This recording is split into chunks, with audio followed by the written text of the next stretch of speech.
교회들마다 아이들의 그림자를 찾기가 점점 힘들어지고 제잘거리는 아이들의 목소리를 듣기가 점점 교회마다 힘들어지고 있는 것이 실정입니다. 교회 학교가 위기에 빠졌다.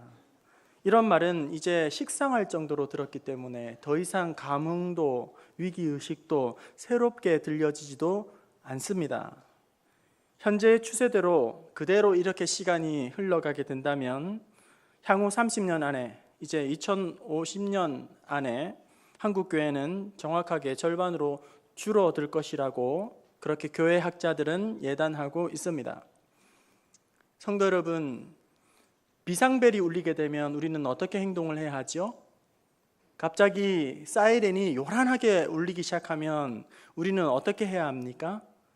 이 시간에도 만약에 예배를 드리는 중에라도 갑자기 사이렌이 요란하게 울리게 되면 우리는 하는 모든 일들을 중단한 채 그 원인을 빨리 파악을 하고 대처를 해서 문제를 해결해야 할 것입니다. 다 해결하고 난 다음에야 다시금 예배를 드릴 수가 있게 되겠지요.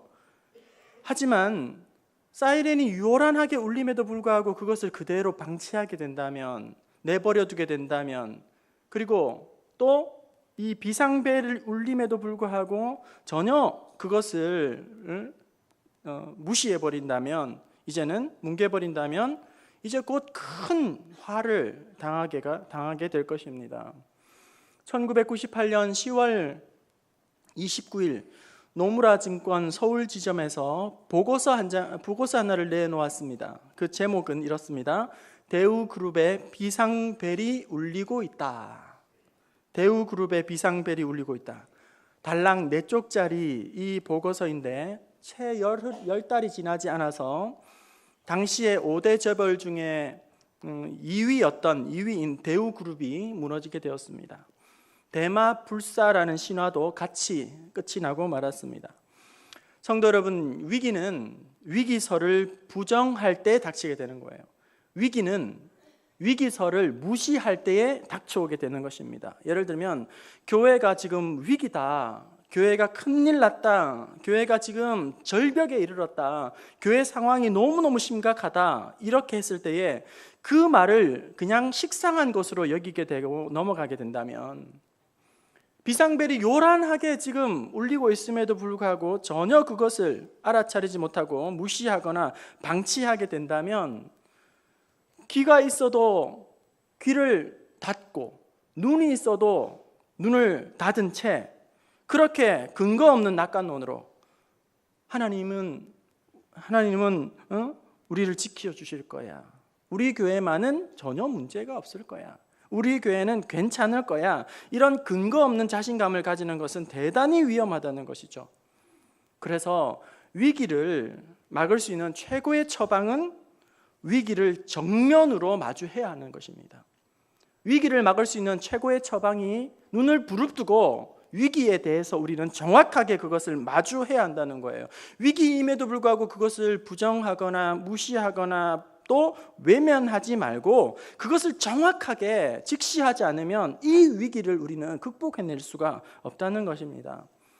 98년도 앞서 말한 노무라 보고서는 다행히도 전화위복이 되었습니다. 대마라 할 수 있는 대우는 죽었지만 다행히도 한국 경제는 살아날 수가 있었습니다.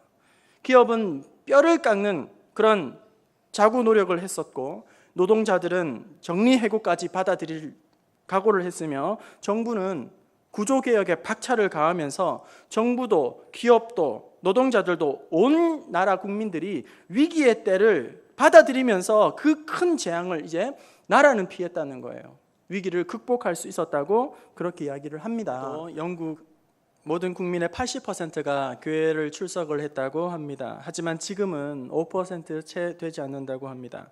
그때 당시에 26,000명이나 되는 성직자의 수가 지금은 4분의 1도 채 되지 않는 그런 지경에 이르렀다고 합니다.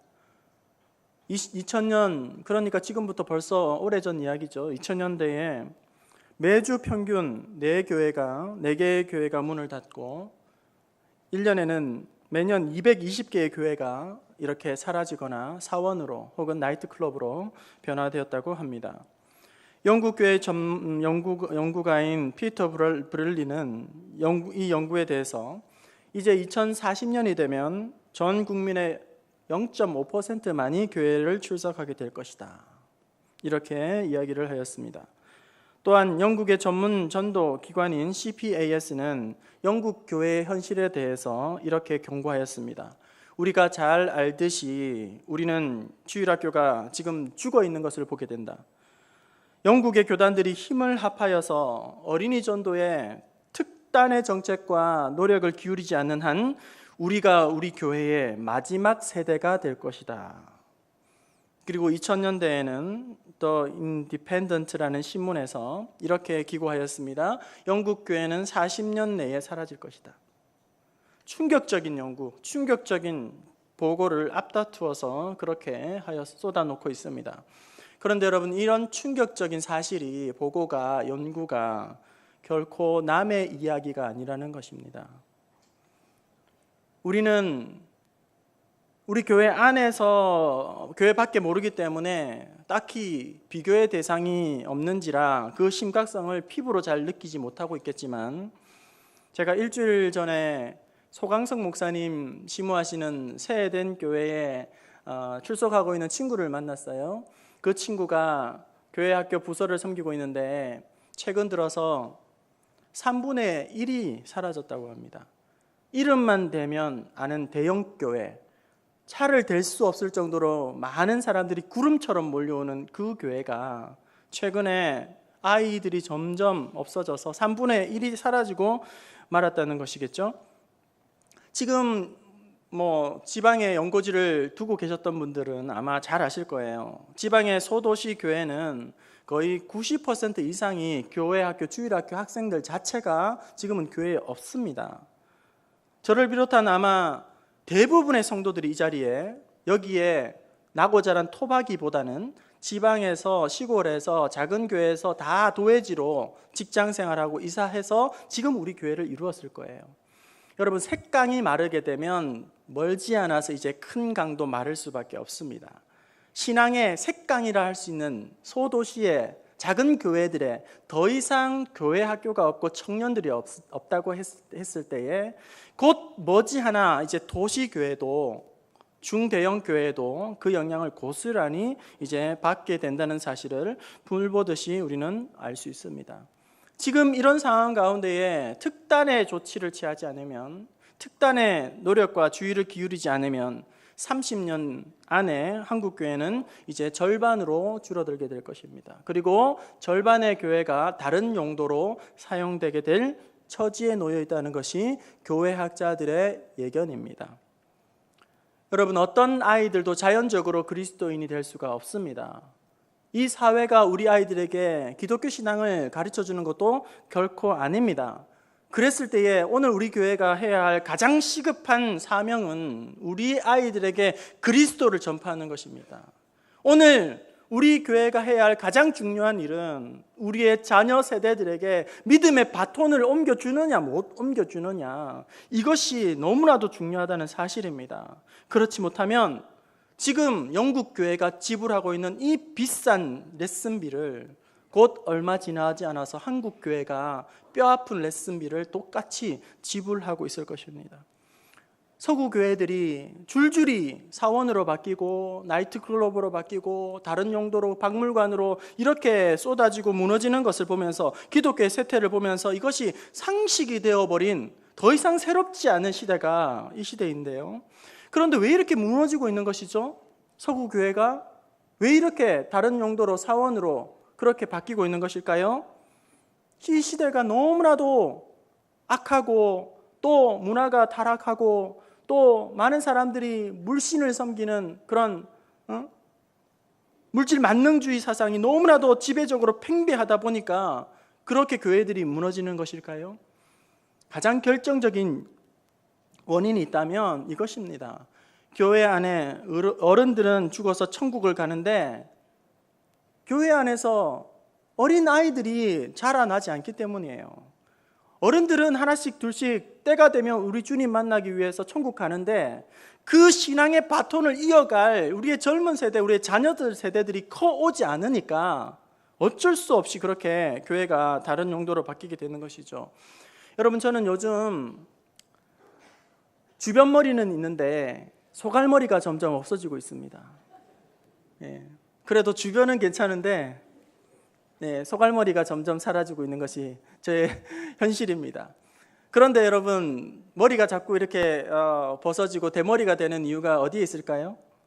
많은 이유가 있겠죠. 의학적으로, 과학적으로, 환경 호르몬이 요즘 너무 많다. 그리고 현대인들은 너무 스트레스를 많이 받아서 이렇게 막 머리가 탈모 현상이 너무 가속화되고 있다. 그리고 또 공기는 얼마나 나쁜가, 미세먼지, 정말 살 수 없는 이런 환경 오염으로 이렇게 많이 탈모가 일어나고 있다. 그렇게 이야기하겠지만, 여러분, 대머리가 되는 이유는 아주 간단합니다. 그것은 빠지긴 빠졌는데 더 이상 나지 않기 때문이에요. 건강한 사람들은 매일 50가닥씩 100가닥 이상씩 머리가 빠집니다. 그런데 빠진 만큼 계속 자라기 때문에 머리숱이 그대로 유지되고 있는 거예요.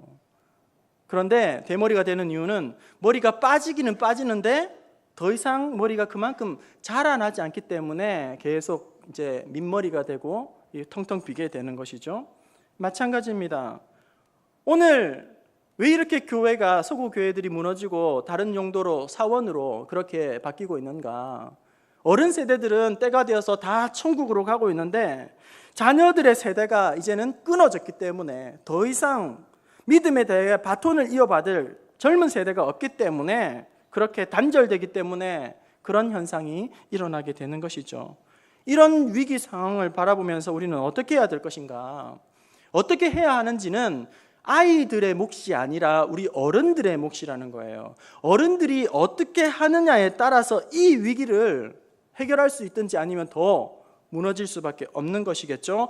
이 위기를 보면서 계속 모른 척할 것이냐, 무시할 것이냐, 그냥 방치할 것이냐, 아니면 온 마음을 다 쏟아서, 물질을 쏟아서 특단의 주의와 노력을 기울임으로 내일을 준비할 것이냐, 다음 세대를 준비할 것이냐, 이것은 우리 기성세대에게, 우리 부모들에게, 어른들에게 달려있다는 것입니다.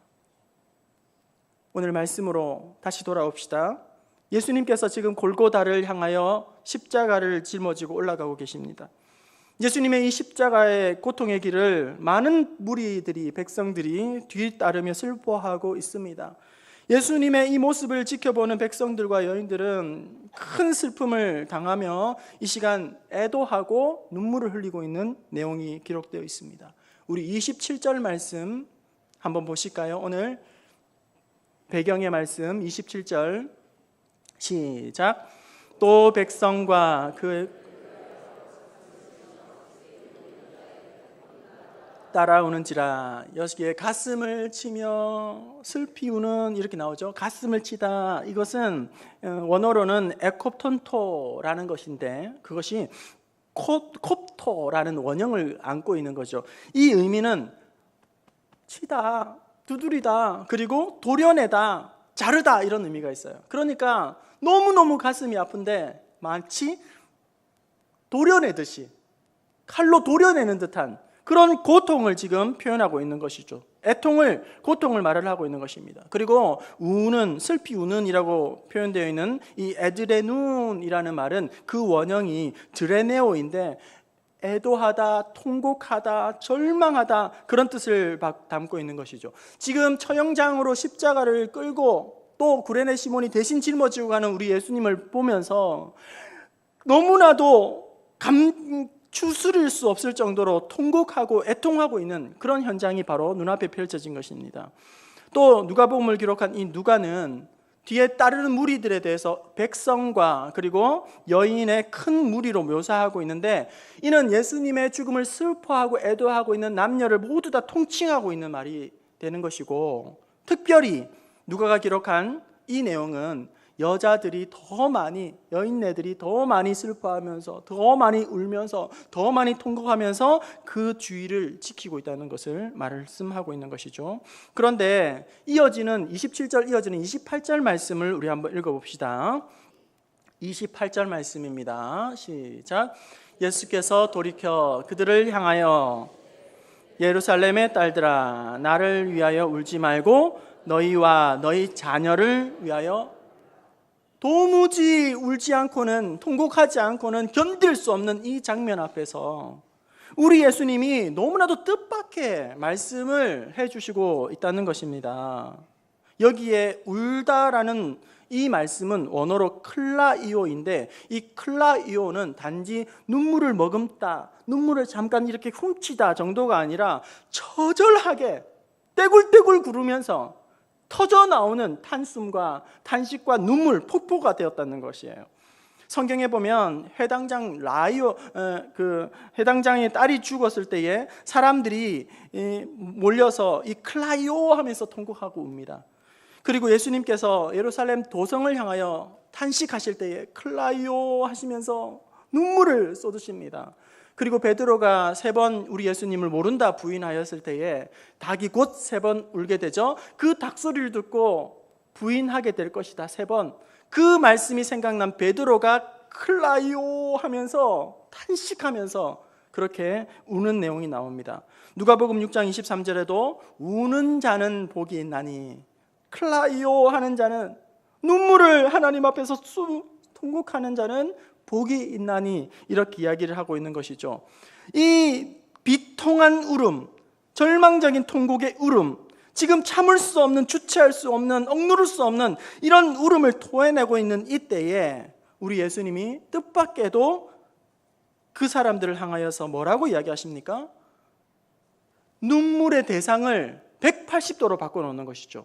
눈물을 흘릴 수밖에 없는 이 상황인데 울어야 할 이유와 대상을 완전히 바꾸어 놓으시면서 누구를 위해서 울라 말씀하시냐면, 십자가를 짊어지고 가야 할 나를 위해서 울지 말고 너 자신을 위해서 울고, 그리고 너의 생명처럼 아끼는 너의 자녀를 위해서 통곡하면서 그렇게 울어야 한다, 이렇게 말씀하고 있는 것입니다. 울 수밖에 없는 처절한 이 현장을 보면서 그렇게 우리 주님 아프셔서 힘들어서 어떻게 하나, 그런 마음으로 동정하고 있는 이 무리들 앞에서 나를 위해서 울 것 없다, 정작 울어야 할 대상이 있다, 너 자신을 위해서 울어야 한다, 그리고 너의 생명처럼 아끼는 너의 자녀를 위해서 너는 애통해야 한다, 울어야 한다, 이렇게 말씀을 하고 있는 것입니다. 여러분, 이것이 무엇을 의미할까요? 지금 예수님은 울고 있는 이 무리들에게 아직 미처 알지 못하는 사실을 알려주고 있는 것이죠. 진짜 울어야 할 대상과 이유에 대해서 밝히 알려주고 있는 것입니다. 이제 십자가를 져야 할 자기의 이 죽음보다 앞으로 구세주를 만나지 못하고 예수님을 만나지 못해서 심판 가운데 임하게 될 더 큰 슬픔을 내다보시면서 너희와 너희 자녀들을 위해서 통곡하여 울어라, 이렇게 말씀하고 있는 것입니다. 마치 이런 것이에요. 적당한 비유가 될 수 있을지 모르겠습니다. 예수님의 밭이 있어요. 예수님의 밭이 있습니다. 그 밭에 갑자기 국지성 폭우가 떨어지게 됩니다. 그래서 예수님의 밭의 모든 농작물이 다 못쓰게 망쳐버렸어요. 그 사실을 안 마을 주민들이 와서 예수님께 와서 너무너무 안타까운 심령으로, 어쩌면 좋아요, 너무나도 마음이 아파요, 불쌍해요, 너무 안 됐어요, 이렇게 동정하면서 안타까워하는 우리 예수님에게 우리 예수님이 이렇게 말씀하는 거죠.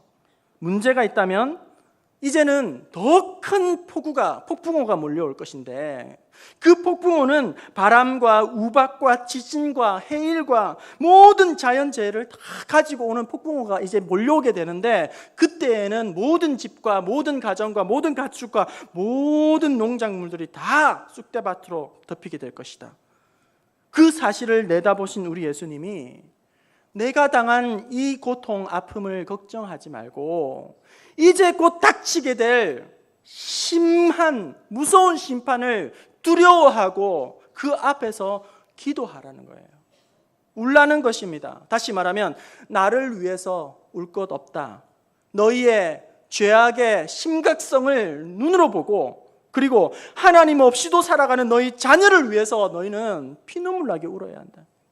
십자가에 달리신 우리 예수님이 마지막 기도하시는 내용, 아버지여 저들의 죄를 사하여 주옵소서, 저들이 하는 일을 알지 못함이니이다.